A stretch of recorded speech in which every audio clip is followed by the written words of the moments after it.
नमो अरिहन्ताणं नमो सिद्धाणं नमो आयर्याणं नमो उवध्यायाणं नमो लोये सवताहूणम् ओंकारबिन्दुसंयुक्तं नित्यं ध्यायन्ति योगिनः कामदं मोक्षदं चैव ओंकाराय नमः।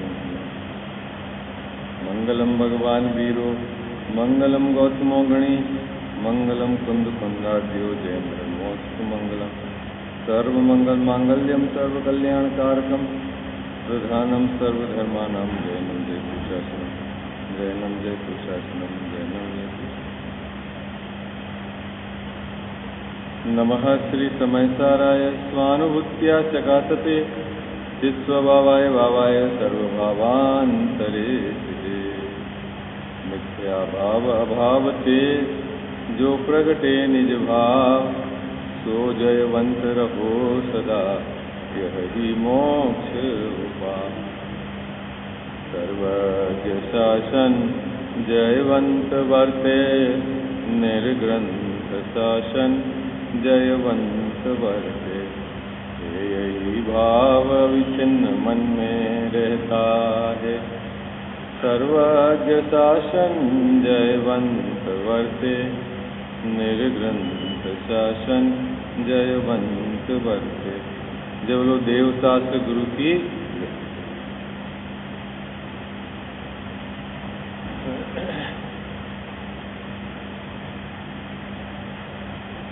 मोक्ष मार्ग प्रकाशक ग्रंथ विराजमान है। दूसरा अधिकार अपना नियमित स्वाध्याय के क्रम में चल रहा है। संसार अवस्था का यहाँ स्वरूप बताया है। 8 कर्म के उदयजन्य जीव की क्या अवस्था होती है, एक एक कर्म के उदयजन्य अवस्था को यहाँ पर लेकर टोडरमल जी साहब ने संसार अवस्था का चित्रण किया है। उसमें मोहिनी कर्म के उदयजन्य अवस्था का अपना प्रकरण चल रहा है ना। मोहिनी में भी 2 तरह के विभाजन है, एक दर्शन मोहिनी है और एक चारित्र मोहिनी है। तो दर्शन मोहिनी का प्रकरण चल रहा है कि दर्शन मोहिनी के उदय से इस जीव की क्या स्थिति बनती है। प्रकरण क्या चल रहा है? दर्शन मोहिनी के उदय से इस जीव की क्या स्थिति बनती है संसार अवस्था के अंदर।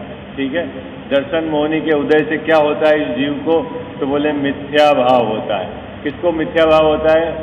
जीव को होता है ना। ऐसा नहीं समझ लेना कि कोई अजीव को मिथ्या भाव होता है। यानी मिथ्यात्व जीव की एक समय की दशा में है। ठीक है, अब उस मिथ्यात्व की पहचान कैसे करनी कि ये मिथ्यात्व इस जीव की एक समय की दशा में है, तो उसकी पहचान यहाँ टोडरमल जी साहब ने कराई है। क्या कराई है?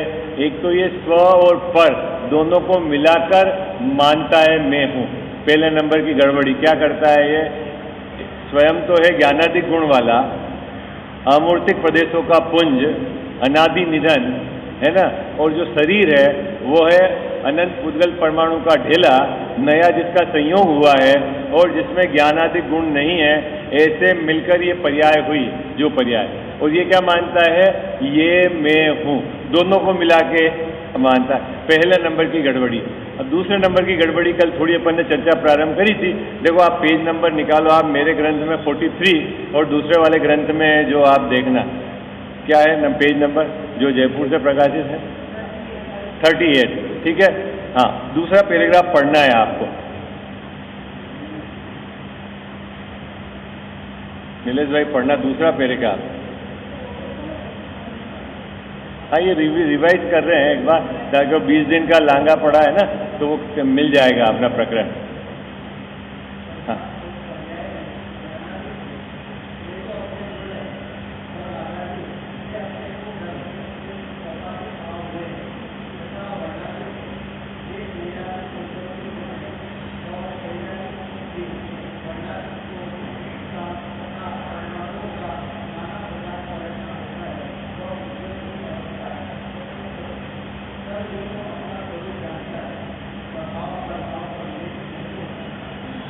इन सब ही को, किन सब ही को? इन सब ही को है ना, चौथी पंक्ति में लिखा हुआ है ना गजावत साहब। इन सब ही को क्या मानता है? अपना स्वरूप जानता है। कौन? कौन? मैं। है। और ये क्यों ऐसा मानता है? क्योंकि मिथ्या भाव है, दर्शन मोहिनी का ना मिथ्या। किन सबको अपना मानता है? तो यहाँ चार बातें कही। कौन बताएगा चार बातें? पहली बात क्या कही? पहले ज्ञानादिक, वो किसका गुण है? मेरा गुण है। बहुत सुंदर, ठीक है। पहली पंक्ति में क्या कहा कि जो इस पर्याय में वर्तमान मनुष्य पर्याय में जो ज्ञान है, वह प्रगट जो ज्ञान है वो किसका गुण है? वो मेरा गुण है, वो मैं हूं, ठीक है। अच्छा, दूसरा रागादिक है। रागादिक में क्या क्या लेना? राग द्वेष में क्या क्या लेना? सभी, है ना, क्रोध, मान, माया, लोभ, हास्य, रति, अरति, ये जितने भी कसाएं हैं ना 25 प्रकार की, ये सब इसी में लेना। क्या है ये कहाँ होती है बाबूजी? कसाएं कहाँ होती है? मेरी एक समय की पर्याय में होती है, लेकिन मेरा स्वभाव है क्या? नहीं है। तो फिर ये क्या है? यह लिखा है ना, कर्म जनित औपाधिक भाव है। इसका मतलब क्या हुआ है? ये मेरा स्वभाव भाव नहीं। स्वभाव और विभाव में अंतर क्या है ये बताओ आप। हाँ, स्वभाव है ना, उसका कभी भी नाश नहीं होता, और विभाव है वो इसका नाश, नया उत्पन्न हुआ है और नाश होता है, ठीक है ना। तो ये जो क्रोध, मान, माया, लोभ, ये जितनी कसाएं हैं, ये क्या है? औपाधिक भाव है। औपाधिक भाव है मतलब कर्म के निमित्त से उत्पन्न हुए भाव हैं, मेरा स्वभाव नहीं है। होती कहाँ है? होती कहाँ है? देखो यहाँ लिखा हुआ है, क्या लिखा हुआ है? अपने में लिखा हुआ है ना, लिखा हुआ है ना नपेंद्र जी भाई साहब, अपने में। क्या क्या चीज अपने में लिखी हुई है? देखो, एक तो लिखा हुआ ज्ञानादिक व अपने गुण है, ठीक है। और क्रोधादिक औपाधिक भाव है, वो कहाँ उत्पन्न होता है? अपने में उत्पन्न। दो बातें हो गई, ठीक है। तीसरी बात क्या है? वर्णादिक। वर्णादिक मतलब क्या? जो रूप है ना, रूप है ना, वर्णादिक में सब लेना, स्पर्श, रस, गंध, वर्ण, वर्णादिक है ना। ये किसके हैं? स्पर्श, रस, वर्ण, गंध, ये किसके हैं? पुद्गल के। तो इस पर्याय में कोई पुद्गल है कि नहीं है? कौन है पुद्गल? ये जो शरीर है ना, ये स्पर्श, रस, गंध, वर्ण वाला है, ठीक है। कौन सा शरीर बाबूजी? ये इस पर्याय में जो मनुष्य पर्याय में मिला, ये शरीर, ये है स्पर्श, रस, गंध, वर्ण वाला। मैं स्पर्श, रस, गंध, वर्ण वाला नहीं हूं। क्या कजावत साहब? मैं स्पर्श, रस, गंध, वर्ण वाला नहीं हूं। तो कौन है फिर स्पर्श, रस, गंध, वर्ण वाला? शरीर है, ठीक है। तीन बातें हो गई। चौथी क्या कही? हाँ, वर्णादिक का पलटना। ये जो शरीर छोटे से बड़ा हुआ है, पतले से दुबला हुआ है, बाल काले से सफेद हुए हैं, है ना, ये पलटना किसका हुआ है? शरीर का पलटना हुआ है। चार बातें हो गई है। अब मिथ्या दृष्टि, जिसके दर्शन मोहिनी के निमित्त से जो मिथ्या भाव होता है, वो क्या करता है? क्या करता है? इन सब ही को अपना स्वरूप जानता है। मैं ज्ञान वाला भी हूं, मैं राग वाला भी हूं, मैं मोटा भी हूं, और अब मेरे बाल सफेद हो गए। नहीं, किसके बाल सफेद हो गए बाबूजी? किसके? अभी मैं पतला हो गया हूं, अब शरीर कमजोर होता जा रहा है। नहीं, कौन मानता है? ये मिथ्या, ये मिथ्यात्व की पहचान है, ठीक है। अभी इसमें बात समझना, सबका अपना इंडिविजुअल डिपार्टमेंट है। स्पर्श, रस, गंध, वर्ण का पलटना पुद्गल का, शरीर का क्रश होना वो शरीर का डिपार्टमेंट है ना, और हमारी पर्याय में रागादिक होना पर की तरफ से लक्ष्य होकर उत्पन्न हुआ, कर्म के निमित्त से उत्पन्न हुआ भाव, और ज्ञान वो मेरा स्वभाव। इन चार चीजों में यह विभाजन नहीं करता, भेद विज्ञान नहीं करता।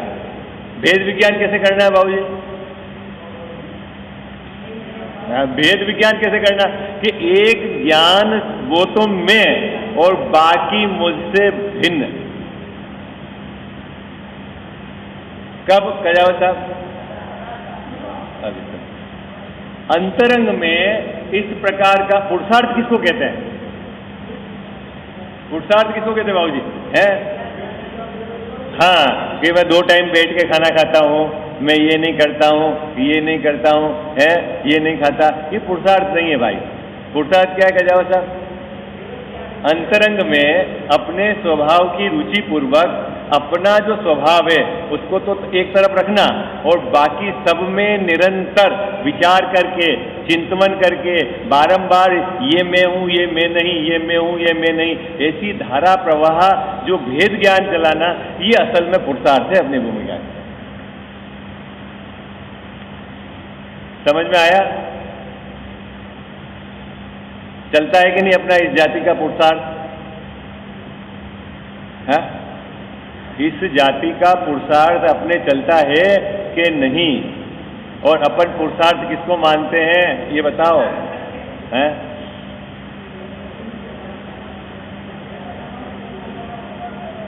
किसको मानते हैं बाबूजी पुरुषार्थ?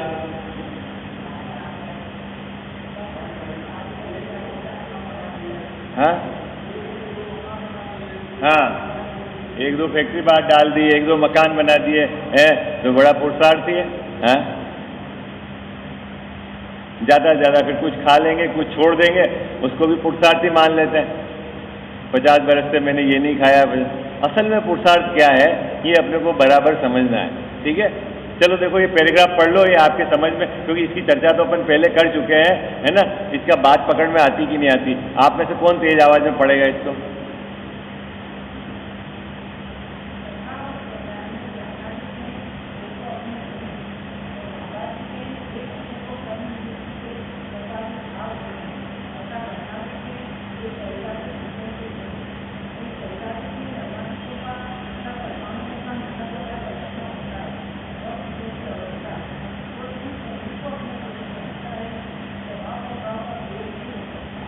किसको विवेक नहीं है स्वभाव और प्रभाव का?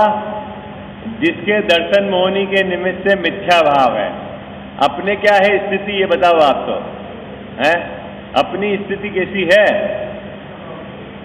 हाँ, एक बार अपन ने एक फार्मूला तय करा था इसके प्रकरण में, क्या कि मिथ्यात्व के रहते हुए कभी भी धर्म प्रकट नहीं हो। क्या बात तय करी थी अपन ने बाबूजी? मैं ज्ञान को भी अपना, राग को भी अपना, शरीर को भी अपना और इसकी पलटती हुई अवस्था को भी अपना मानता रहूंगा और बाहर में दानादिक दूं, व्रतादिक ग्रहण करूं, तीर्थ यात्रादिक करूं तो धर्म होगा कि नहीं होगा? है? क्यों नहीं होगा? साहब क्यों नहीं होगा? बड़ी आप इस बात को बड़ी गहराई से समझना है ना, ये समझने का बिंदु है। धर्म अने क्या? हमारी गड़बड़ी कहाँ है? उस गड़बड़ी को सुधारना है। गड़बड़ी को सुरक्षित रख के हम धर्मात्मा नहीं हो सकते।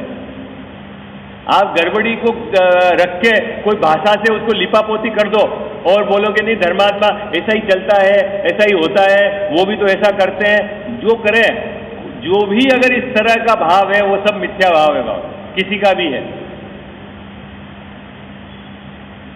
अभी क्या होता है कि अपनी गलती को बड़े लोगों की आड़ में सुरक्षित रखता है, नहीं करता है सुरक्षित। अरे वो भी कर रहे हैं तो मैं भी करूं, अगर वो कर रहे हैं तो वो भी मिथ्या भाव है और तू कर रहा है तो तेरे भी मिथ्या भाव है। उनके भी धर्म नहीं है और तेरे भी धर्म नहीं, क्योंकि धर्म की तो सीधी परिभाषा है। क्या परिभाषा है? कि मिथ्यात्व के रहते हुए यह जीव 3 काल में सुखी नहीं हो सकता। और मिथ्यात्व को छोड़ने के लिए क्या छोड़ना है बाबूजी? क्या छोड़ना है? अपनी मान्यता, विपरीत मान्यता छोड़ना है। अच्छा, ये मान्यता किसने खड़ी करी? मैंने स्वयं ने खड़ी करी।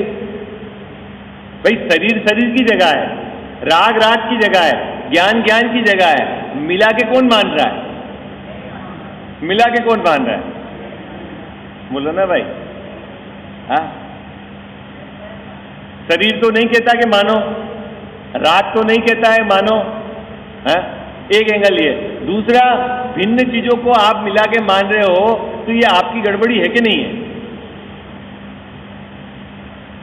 तीसरी बात, साहब हम अलग अलग मानने लग जाएंगे तो हमारा सब बर्बाद हो जाएगा, है ऐसा है? और ये शरीर को भिन्न मानेंगे, राग को भिन्न मानेंगे, ज्ञान को अलग भिन्न मानेंगे तो हम बर्बाद हो जाएंगे, ऐसा है क्या? है? बोलो।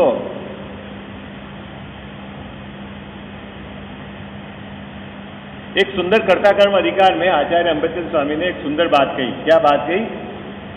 कि अज्ञानी भी परद्रव्य का कुछ नहीं कर सकता और ज्ञानी भी परद्रव्य का कुछ नहीं कर सकता। अज्ञानी परद्रव्य का कर्ता बनता है अज्ञान में, कर तो वो भी नहीं सकता। क्या आप सुंदर बात कही है? परद्रव्य का अने शरीर का संयोगों का ये कर्ता तो बनता है, राग का कर्ता तो बनता है। कौन कर्ता बनता है? ये अज्ञानी। लेकिन बाबूजी कर सकता है कि नहीं शरीर का कुछ? बोले कुछ नहीं कर सकता। क्यों नहीं कर सकता? कि ऐसी वस्तु व्यवस्था ही नहीं है विश्व में, इस प्रकार की व्यवस्था नहीं है कि अज्ञानी तो राग शरीर का कर देवे और ज्ञानी नहीं कर सके। ऐसा नहीं होता, शरीर का नहीं कर सकता। कौन नहीं कर सकता गजावा साहब? ज्ञानी भी नहीं कर सकता और अज्ञानी भी नहीं कर सकता। जब ज्ञानी भी नहीं कर सकता और अज्ञानी भी नहीं कर सकता तो एक को आप ज्ञानी कहते हो और एक को अज्ञानी क्यों कहते हो? जब कर तो दोनों नहीं सकते हैं। वहां प्रश्न है कि साहब कर तो दोनों ही नहीं सकते हैं, ज्ञानी भी नहीं शरीर का कर सकता, अज्ञानी भी शरीर का कुछ नहीं करता, तो फिर आप एक को ज्ञानी कह रहे हो और एक को अज्ञानी कह रहे हो, तो बाबूजी वहां उत्तर क्या है? कि अज्ञानी कर्ता बनता है। क्या करता है? अज्ञानी कर्ता बनता है। मैं शरीर का करने वाला, मैं घर का करने वाला, मैं दुकान का करने वाला, मैं मंदिर का करने वाला, मैं प्रवचन को करने वाला। कौन बनता है बाबूजी? कौन बनता है? अज्ञानी बनता है। मैं बहुत बढ़िया प्रवचन करता हूं, कर सकता है कि नहीं कर सकता है? हैं? ज्ञानी और अज्ञानी में अंतर कितना है? हैं? बस इतना सा अंतर है।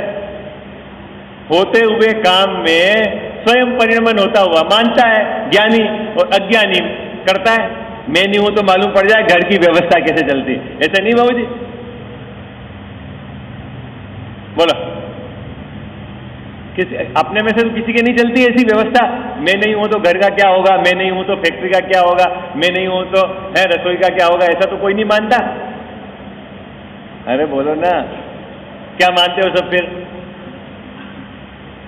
हाँ बोलो भाई, बाबूजी क्या मानते हो फिर सब आप लोग? हैं? हाँ, तो अपने को शांति प्रकट करनी है कि नहीं करनी है? क्या करना है अपने को बताओ भी आज से। हाँ? देखो मैं आपको सीधी विधि बताता हूं, भेद विज्ञान करना है। ये चार बातें हैं ना, चार बातें यहां लिखी हुई है, ज्ञान, राग, वर्णाधिक, वर्ण और उसका पलटना। इसमें से ज्ञान ये तो मैं हूं और ये मैं नहीं। घर को चलाने का राग आवे और राग जानने भी आवे, पर मैं उस राग का करता नहीं और घर को मैं चला सकता नहीं। शरीर को चलाने का राग पर्याय में है, लेकिन न वो राग मेरा है और न ही शरीर को मैं चला सकता हूं। ठीक है? ये जो शरीर के वर्णाधिक को पलटना है, कौन मेंटेन करता है शरीर को बाबूजी? हम सुबह घूमते हैं ना 5-7 किलोमीटर, तब तो स्वस्थ रहता है शरीर, नहीं है? बोलो। हाँ, तो धारा प्रवाह ये भेद विज्ञान चलना चाहिए। अंतरंग में अपने स्वभाव को एक तरफ रखना है और विभाव को भिन्न। ठीक है? तो ये 2 नंबर की 2 गलतियां हो गई मिथ्या दृष्टि की। क्या क्या गलतियां हो गई? पहली तो स्वपर में भेद विज्ञान नहीं करता, और दूसरा यह है इन चारों को मिलाकर एक मान। अब तीसरा पैराग्राफ पढ़ो।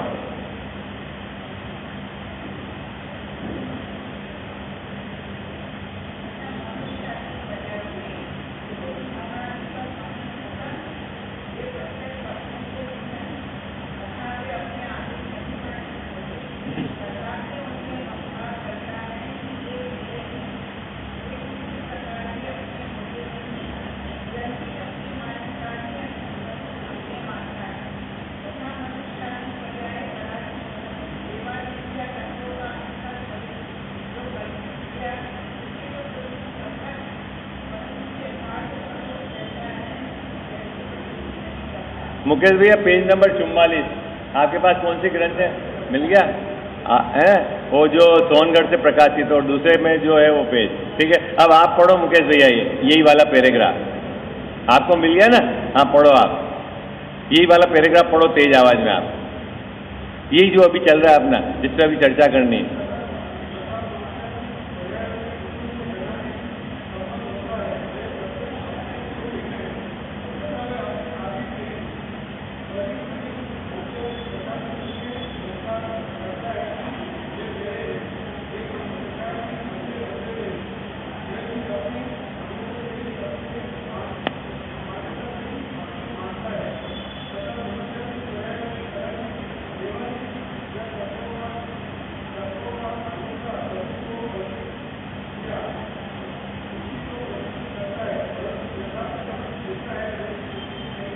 ठीक है साहब, ये तीसरा पैराग्राफ है, इसमें दो तरह का विभाजन है।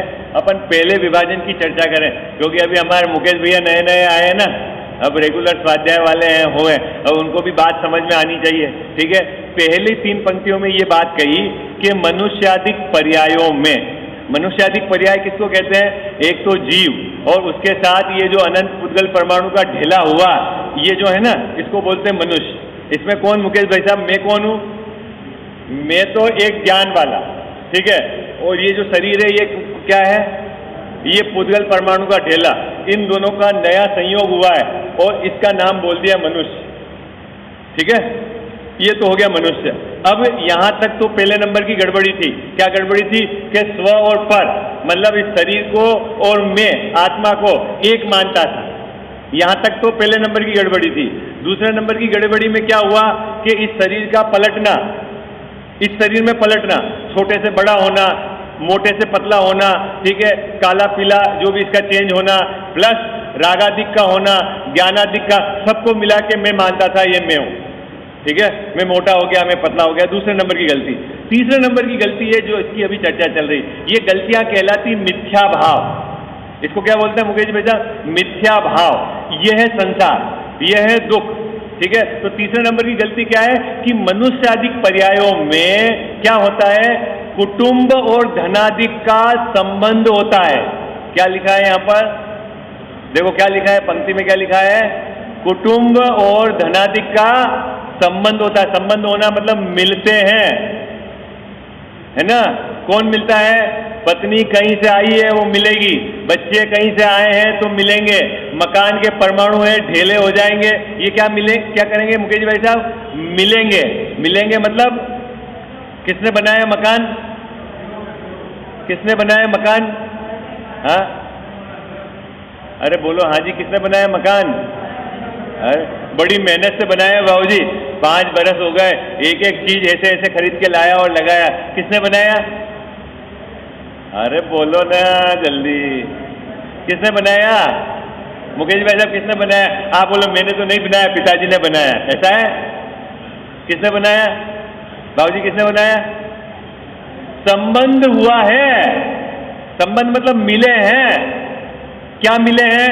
इस मनुष्यादिक पर्याय में पत्नी, बच्चे, मकान, ये सब मिल गए हैं। मेले में जैसे मिलते हैं ना, ऐसे एक जगह आकर मिल गए, ठीक है। तो फिर क्या गड़बड़ करता है? क्या गड़बड़ करता है? कि ये मकान है तो मेरा है, ऐसा मानता है। किसने कहा? मकान ने कहा कि तू मान। अरे बोलो ना, किसने कहा? बाबू जी किसने कहा कि मैं मान तू मुझे मेरा? मुकेश भाई साहब कहा मकान ने? है मकान ने तो नहीं कहा ना, तो अपन ही मानते हैं ना। तो यहाँ टोडरमल जी साहब कहते हैं अपनी मान्यता से, अपनी मर्जी से ही कहता है कि मकान मेरा, ये बच्चे मेरे, ये पत्नी मेरी, ये धन मेरा। कौन कहता है मेरा मेरा? कौन करता है? कौन करता है बाबू जी? मैं करता। इस गलती को क्या कहते हैं? इस गलती को कहते हैं मिथ्या भाव। इस गलती को क्या कहते हैं? मिथ्या भाव। और इस गलती के रहते हुए सुखी नहीं हो सकते।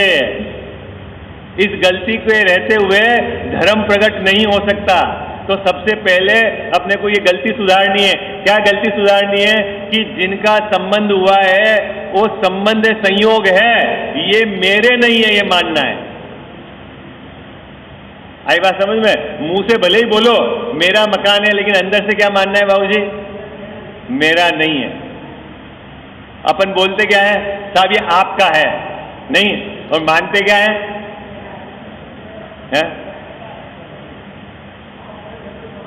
तो वही आपके घर पता रहेंगे तो बोले ये साहब मकान साहब आपका ही है? हाँ, वो इसीलिए बोलते नहीं, अंदर में मेरा है, ये मिथ्या भाव तो सुरक्षित है, और बाहर में बोलता है कि आपका ही है। तो असल में क्या मानना है? ये संबंध है। ठीक है, देखो ये बात टोडरमल जी साहब ने लिखी है, क्या कही है? मुकेश जी वैसे पढ़ो आप। वे प्रत्यक्ष मतलब सामने अलग दिखते हैं, किसी से पूछने की जरूरत नहीं है। आप यहां आ गए और मकान कहाँ है? वही है ना, तो आपसे अलग है ना। पत्नी कहाँ है? वही है, तो मान क्या रहे हो आप? बच्चे कहाँ हैं? और पैसा, सब प्रत्यक्ष भिन्न है। बाबूजी पड़ा हुआ तो वहां है और ये मानता यहां है, मेरे मेरे मेरे हैं। कब भूलता है ये बोलो? यहां से अपन 2000 किलोमीटर दूर चले जावे तब तो भूल जाता है ये है? ज्यादा याद आती है लो। प्रत्यक्ष भिन्न है। कौन चीज प्रत्यक्ष भिन्न है? पत्नी, बच्चे, धन, कुटुंब, ये प्रत्यक्ष भिन्न है। उसके बावजूद भी ये क्या करता है? क्या मानता है? अपना मानता है। क्यों मानता है? अपनी कल्पना से। देखो दो बात आप समझना, एक शरीर को अपना मानना है, उसका एक अलग एंगल है। यहां टोडरमल जी साहब आगे कहेंगे चौथे अधिकार में कि ये ज्ञान वाला है, इसमें ज्ञान है जीव में। ज्ञान होने पर भी ये ऐसा पागलपन क्यों करता है कि शरीर भिन्न है तो भी अपना मानता है? टोडरमल जी साहब एक प्रश्न खड़ा करेंगे, चौथे अधिकार में अपन चर्चा करेंगे, बहुत सुंदर चर्चा है। राव जी इसकी क्या प्रॉब्लम है? भाई ज्ञान वाला है जीव और फिर भी ये अनादि से ऐसी बेवकूफी कर रहा है। क्या बेवकूफी कर रहा है? कि शरीर को अपना मानता है। तो वहां वो लॉजिक देते हैं कि इस शरीर के और आत्मा के घनिष्ठ निमित्त नैमित्तिक संबंध है। क्या है? घनिष्ठ निमित्त नैमित्तिक संबंध है। अभी मैंने विकल्प करा हाथ ऊंचा करने का और हाथ ऊंचा हो गया, तो इसको ऐसा लगता है कि नहीं ये हाथ भी मेरा है ना। अभी मैंने बोलने का विकल्प करा और ऐसे ही होठ का हिलना और आवाज का परिणमन होना, तो इसको लगता है नहीं मैं बोलने वाला हूं। ठीक है ना। ऐसे घनिष्ठ निमित्त नैमित्तिक संबंध है, तो इसके कारण ये शरीर को अपना मानता है। ठीक है, लेकिन चक्कर यह है कि पत्नी बच्चे ये तो सामने नहीं मानते हैं अपनी। आई बात समझ में? ये कुटुंब ये तो सामने नहीं मानते अपनी, उसके बावजूद ये मानता है। तो यहां टोडरमल जी साहब ने लिखा, देखो वह अपने अधीन परिणमित नहीं होते। कौन है? बोलो, कौन चाहता है कि ये अपना मकान खराब हो जावे? नहीं बाबूजी। कौन चाहता है कि अंदर से टूट फूट हो जावे? कौन चाहता है कि बच्चा ऐसा है? सब क्या चाहते हैं? अपने हिसाब से ये परिणमित हो, और होता है ऐसा है। जो सामने हमारे विकल्प से परिणमित नहीं होता, उसके बावजूद भी ये मानता है कि ये मेरे हैं, ये मेरे हैं, ये मेरे। ये देखो दूसरी पंक्ति है, पढ़ो मुकेश भैया, बहुत सुंदर पैराग्राफ है। वे प्रत्यक्ष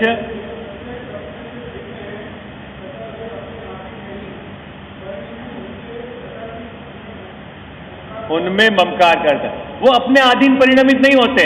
कौन अपने अधीन परिणमित नहीं होता बाबूजी? न मकान, न धन, कुटुंब, कोई अपने अधीन परिणमित नहीं हो। और अपन परेशान है, सब परेशान है। बोलो, बच्चा मेरे हिसाब से हो, बहू मेरे हिसाब से हो, पोता मेरे हिसाब से हो, पिताजी मेरे हिसाब से हो। बोलो, सब परेशान है कि नहीं? पिताजी चाह रहे हैं कि बेटा मेरे हिसाब से चले, और बेटा चाह रहा है कि पिताजी मेरे हिसाब से चले। बोलो, हाँ जी, अन्ना जी, को बोलो ना, गलत बोल रहा हूँ कि सही बोल रहा हूँ? कुछ मुझे आवाज ही नहीं आया आपकी। है पिताजी बेटा बोलता है पिताजी आप घर में रहो, धर्म ध्यान करो, और पिताजी बोलेंगे नालायक पैसे डुबा देगा, अगर मैं यहाँ दुकान नहीं आएगा तेरी दुकान कौन चलाएगी, कौन, अगर मैं हिसाब नहीं देखूंगा मालूम नहीं पड़ेगा कि तू कमा रहा है। बोलो क्या क्या स्थिति है? हाँ जी या ना जी? है ये स्थिति है। और यहां क्या लिखा हुआ है? कोई किसी के अधीन परिणमित नहीं होता। और फिर भी मैं चाहता हूं कि इसका परिणमन ऐसा हो। ठीक है, अब बताओ फिर परेशानी के अलावा क्या रहेगा इसके पास? हाँ जी या ना जी? चले आगे। इस तरह की गड़बड़ी हमारे तो नहीं है? अरे बोलो ना, आवाज नहीं आई बाबूजी। इस तरह की गड़बड़ी हमारी तो नहीं है? है तो ऐसी गड़बड़ी से कौन दुखी होगा? ये बात आपको पक्का पता चल गई? तो क्या करना है अपने को आज से? बाबूजी यदि हमें दुखी नहीं होना है तो क्या करना है? ये गड़बड़ी मेट देनी है। क्या गड़बड़ी मेट देनी है? कि बाहर के कोई भी जो परद्रव्य है उसका परिणमन अपने अनुसार मैं कराता हूं, ये मान्यता छोड़ देनी। छोड़ सकते हैं कि नहीं बाबूजी ये काम? अरे कितने अनंत सिद्ध भगवान है, सबने छोड़ के बताया है ना। मुकेश भाई साहब, इन सब ये जो जीव सुखी हुए हैं ना, जिनको हमने वेदी पे विराजमान किया है, उन्होंने क्या करा है भाई जी? उन्होंने यही है कि वो छोड़ दिया उनको स्वतंत्र, वहां मेरा कुछ नहीं चलता। अपन भी कर सकते हैं काम? बोलो कर सकते हैं कि नहीं कर सकते हैं? मुझे सबको यूं लग रहा है कि ऐसा लग रहा है कंफ्यूज। कठिन काम थोड़ी है बाबूजी, कठिन है क्या काम? देखो यदि आपके परिणमन कराने से वहां परिणमन होता तो छोड़ना कठिन होता। अब आप तो परिणमन का विकल्प करते हो और वहां परिणमन होता नहीं है आपके विकल्प से, तो अब छोड़ना कितना इजी है? फिर भी नहीं छोड़ता, क्या दिक्कत है? बोलो भाई क्या दिक्कत है अपने को? है मिथ्या कर्तापना पड़ा हुआ है इसका, मिथ्या कर्तापना।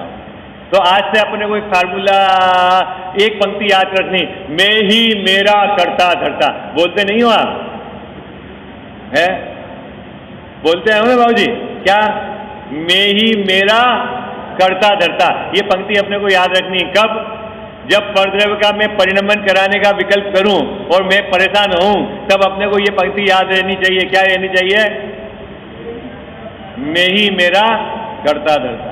मैं परद्रव्य का परिणमन नहीं करा सकता और उसके परिणमन कराने का विकल्प मेरे को ही दुखी करता है, परद्रव्य को दुखी नहीं करता। कौन दुखी होता है बाबूजी? इस मिथ्या का विकल्प कौन दुखी होता है? स्वयं दुखी होता है। तो अपने को सुखी होना है तो क्या करना है?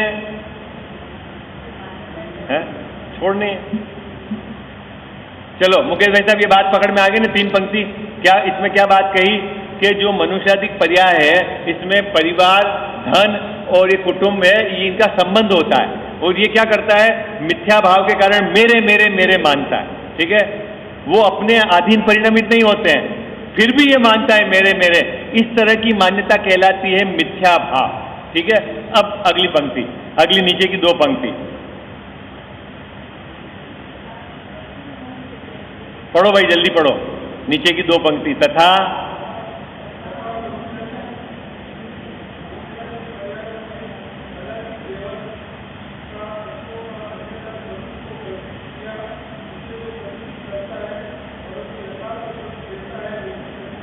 ये पंक्ति बहुत सुंदर है। इस पंक्ति पे अपन ने पहले भी बहुत चर्चा करी है। मैं आपको थोड़ा सा रिवीजन कि इस पर्याय में बाबूजी हर व्यक्ति ने अपने कल्पना से धर्म मान रखा है। क्या कर रखा है? अपनी कल्पना से देवादिक की प्रतीति करता है, अपनी कल्पना से धर्म मानता है। कोई ने प्याऊ खोल दिया तो धर्म मान लेता है, कोई ने गाय को घास डाल दी तो धर्म मान लेता है, कोई ने कहीं ये दान दे दिया तो धर्म मान लेता है, कोई ने भोजन छोड़ दिया है कि ये नहीं करता हूं मैं तो धर्म मान लिया है, कोई ने तीर्थ यात्रा कर ली है तो धर्म मान लिया है, और किसी व्यक्ति में देवादिक की प्रतीति करता है ये देव है, ये अपनी मर्जी से। लेकिन क्या करता है, असली धर्म क्या है वो इसको पहचान नहीं है। ये भी एक मिथ्या भाव है। क्या बोलो, हम सब भी धर्म कर रहे हैं कि नहीं कर रहे हैं बाबूजी? हैं, क्या कर रहे हो धर्म में, ही बताओ आप बोल रहे हो हम सब धर्म करते हैं, धर्मात्मा है, क्या कर रहे हैं मुकेश भाई साहब धर्म में?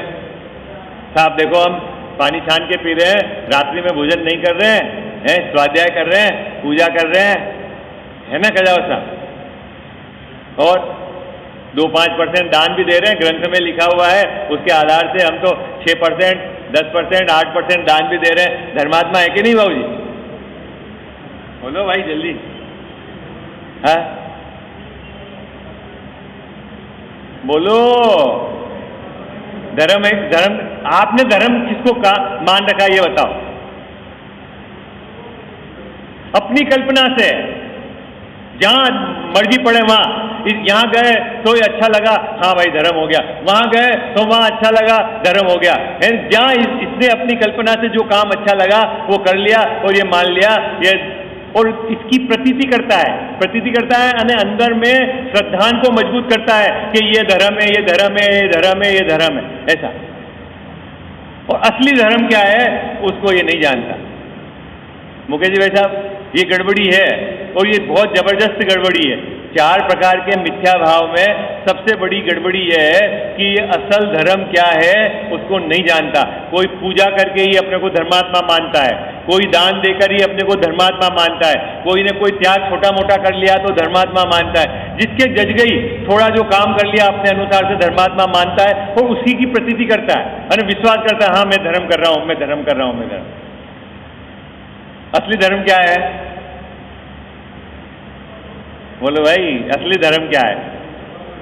धर्मी की पहचान, धर्मी का निर्णय, धर्मी का आश्रय, उसके बिना धर्म प्रकट नहीं होगा। कौन है धर्मी बाबूजी? है धर्मी कौन है? जिसके आश्रय से धर्म प्रकट होता है, ऐसा शुद्धात्मा, उसका परिचय है अपने को? बोलो ना, नहीं है। उसका विश्वास है? नहीं है। उसका आश्रय है? नहीं है। तो धर्म कैसे होगा? कह जाओ साहब, कैसे धर्म होगा? इसलिए यहां टोडरमल जी साहब ने देखो अंतिम पंक्ति लिखा, समय पूरा हो गया। क्या लिखा है? यथार्थ स्वरूप जैसा है। किसका बाबूजी? देव का, गुरु का, धर्म का यथार्थ स्वरूप जैसा है वैसा तो वह प्रतीति नहीं करता, अपनी मर्जी से कल्पना करता है कि आए तो इस काल में ऐसा ही होगा, यही हमारे गुरु हैं, यही हमारे देव हैं, ये नहीं है तो क्या है, सब अपनी मर्जी से। ग्रंथ तो देखता नहीं है। ये मिथ्या भाव है और ये मानता है धर्मात्मा है। बात पकड़ में आई क्या जाओ साहब? मिथ्या भाव है। आप अपने ज्ञान चक्षु को खोल के रखो। क्या कहते हैं आचार्य देव? देव का क्या स्वरूप बताते हैं, गुरु का क्या स्वरूप बताते हैं, धर्म किसको कहते हैं? आप विचार तो करो और उससे मैं जो मानता हूं वो सही है कि नहीं ये देखना है। आई बात समझ में? आप जो मानते हो उसे उसको पूरा जगत माने, ये गड़बड़ है। हर व्यक्ति ने कल्पना करे। अब हम बोले साहब हम 2 टाइम प्रवचन कर देते हैं, उससे ज्यादा और क्या करें? हैं? तो ये धर्मात्मा है क्या? बोले अब पूजा कर देते हैं तो धर्मात्मा है क्या? कोई दान दे देता है तो धर्मात्मा है क्या? उसे खबर नहीं है धर्म की? ऐसी गड़बड़ी तो नहीं है हमारी? अरे बोलो भाई जल्दी बोलो। है तो अपने को समझना पड़ेगा, है ना, कि धर्म किसके आश्रय से होता है और मेरी मान्यता सही है कि नहीं। ठीक है, विशेष चर्चा पर